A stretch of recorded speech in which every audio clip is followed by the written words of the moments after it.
Hello guys, good morning to all of you. This is Maggie Raj here and now we are going to get discuss about the transistor. तो साथियों अब हम discuss करने जा रहे हैं कि ट्रांजिस्टर क्या होता है। तो ट्रांजिस्टर क्या होता है? It is also an electronic device.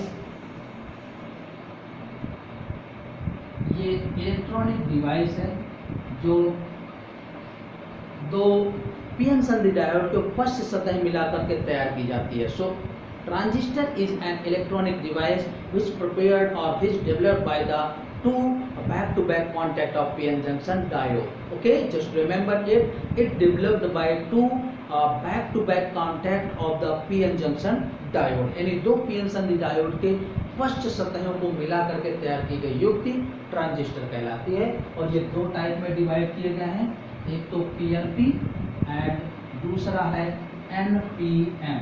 तो PNP ट्रांजिस्टर जो होता है इसका सिंबल जो होगा ये है, हम आगे डिस्कस भी करेंगे कि इनको क्यों EBC बोला गया है। ये फिलहाल PNP है और ये जो सिंबल है NPN है, EBC। E इमिटर होता है उत्सर्जक, B बेस है आधार एंड C कलेक्टर है संग्राहक। अब इनका क्या मीनिंग है इस ट्रांजिस्टर में, तो आइए हम देखते हैं कि ये है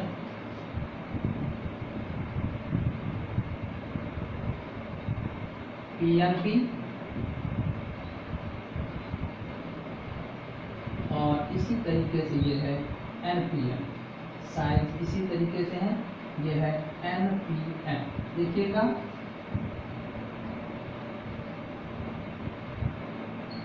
ये जो है पहला रीजन इमिटर होता है, ये बेस होता है और ये कलेक्टर होता है, E, B एंड C। तो E क्या होता है, ठीक है ना, ये मीडियम साइज का होता है। ओके, ध्यान रखिएगा, E जो है medium size and highly doped, यानी अत्यधिक मात्रा में, बहुत उच्च मात्रा में अपमिश्रित क्षेत्र होता है उत्सर्जक। ऐसे B क्या होता है, लो साइज एंड लो डोप, यानी बहुत ही पतला क्षेत्र होता है और बहुत ही सूक्ष्म डोपिंग यानी अपमिश्रण होता है। C जो होता है लार्ज साइज, बड़ा क्षेत्र आकार होता है एंड मीडियम डोपिंग होती है, ठीक है ना। औसतन जो होता है इसमें अपमिश्रण होता है। तो ध्यान रखिएगा, E जो है उत्सर्जक इमिटर, ये मीडियम साइज का एंड हाईली डोपिंग, यानी माध्यम आकार का और बहुत ही ज़्यादा मात्रा में डोपिंग होती है। B जो होता है लो साइज, बहुत ही सूक्ष्म छिद्र सतह होती है और बहुत ही सूक्ष्म अपमिश्रण होता है। लॉन्ग साइज, लार्ज साइज यानी मीडियम डोप, यानी जो संग्राहक क्षेत्र होता है कलेक्टर रीजन बहुत बड़े आकार में होता है लेकिन मध्यम आकार में इसमें डोपिंग की गई होती है। तो ध्यान रखिएगा, इसका जब हम पीएन जंक्शन डायोड को फॉरवर्ड और रिवर्स बायस के इसकी वर्किंग डिस्कस करते हैं तो देखिएगा PNP एंड NPN इस तरीके से होगा। PNP तो ये है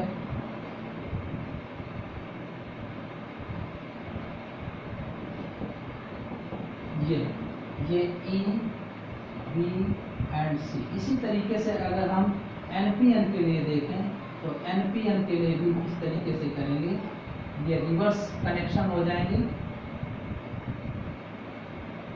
इस तरीके से।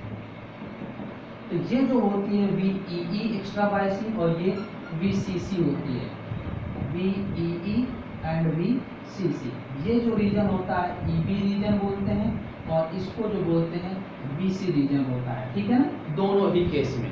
तो ये जो होता है फॉरवर्ड बायस में होता है और ये BC रीजन रिवर्स बायस में होता है। तो इन दोनों सिचुएशन से IE equal to IB plus IC, या हम लिख सकते हैं delta IE equal to delta IB plus delta IC। ये रिलेशन मिलेगा करंट के फॉर्म में। चलिए, जब हम इसको अभिलाक्षणिक यानी कैरेक्टरिस्टिक के फॉर्म में यूज करते हैं तो ट्रांजिस्टर का जो कैरेक्टरिस्टिक कर्व है वो एज अ कैरेक्टरिस्टिक, तो ये तीन तरीके से यूज होते हैं। EBC है तो ये इस तरीके से।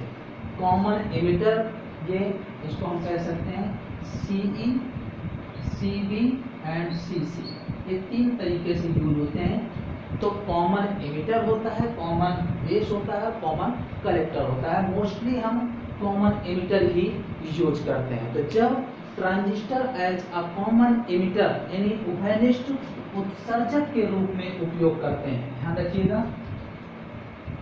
ट्रांजिस्टर एज कॉमन एमिटर इसकी तरह यूज होगा, तो यहाँ पर जो करंट गेन होगा, करंट गेन इसको बोलते हैं beta, delta IC upon delta IB, यानी जिसके फॉर्म में होगा वो रीजन कॉमन हो जाएगा, उभयनिष्ठ हो जाएगा, तो वो करंट के लिए यहाँ पर गेन में कोई वैल्यू नहीं होगी, ये इनपुट करंट होगी और ये आउटपुट करंट होगी, ठीक है ना, ये करंट गेन होगा, ध्यान रखिएगा।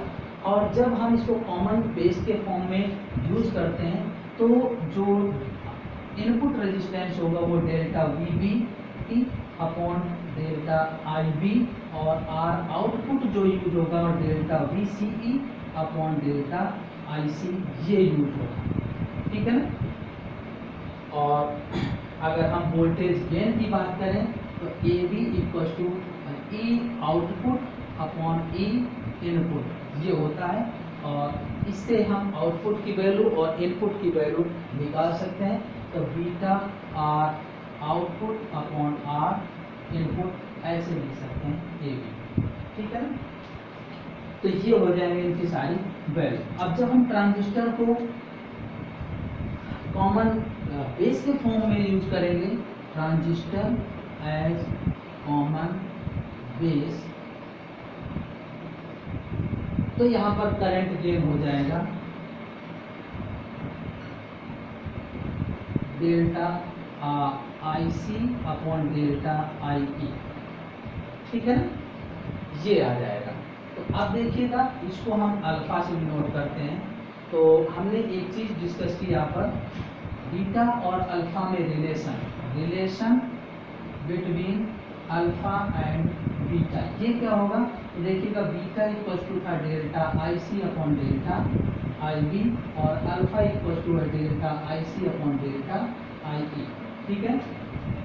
दूसरी चीज delta IE equal to delta IC plus delta IB या delta IE minus delta IC equal to delta IB, यहाँ पर पुट कर दीजिए beta equal to delta IC upon delta IE minus delta IC, तो delta IC upon delta IE 1 minus delta IC upon delta I, तो ये आ जाएगा beta equal to, ये value हो जाएगी, देखिएगा अल्फा अपॉन 1 माइनस अल्फा, तो ये रिलेशन आ जाएगा अल्फा एंड बीटा के बीच में, ओके, ध्यान रखिएगा। अब ट्रांजिस्टर अगर डिवाइस के फॉर्म में यूज करते हैं, ट्रांजिस्टर एज डिवाइस, तो देखिएगा ये होता है V इनपुट और ये होता है V आउटपुट, देखिए ऐसे होता है इसका कर्व। ये जो रीजन है कट ऑफ है रीजन, ये है एक्टिव रीजन और ये है सैचुरेशन रीजन।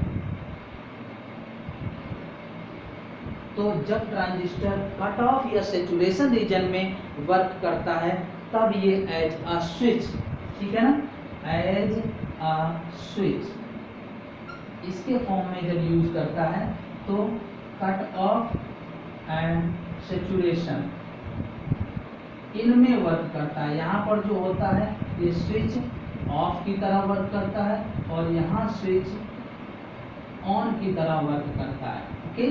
और जब एज एन एम्पलीफायर की तरह यूज करता है तो वर्क्स इन एक्टिव रीजन,